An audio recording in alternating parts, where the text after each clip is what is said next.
प्रसीद करुणासुदयार्द्रदृष्ट्या सौवर्णहारमणिनूपुरशोभिताङ्गी श्रीलक्ष्मी भक्तवरदे तव सुप्रभातम्।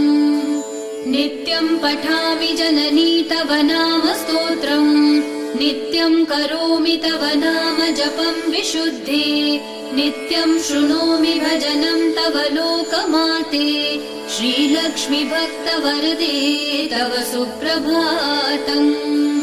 माता त्वमेव जननी जनका त्वमेव, देवी त्वमेव मम भाग्यनिधिं त्वमेव, सद्भाग्यदायिनि त्वमेव शुभप्रदात्री श्रीलक्ष्मी भक्तवरदे तव सुप्रभातम्।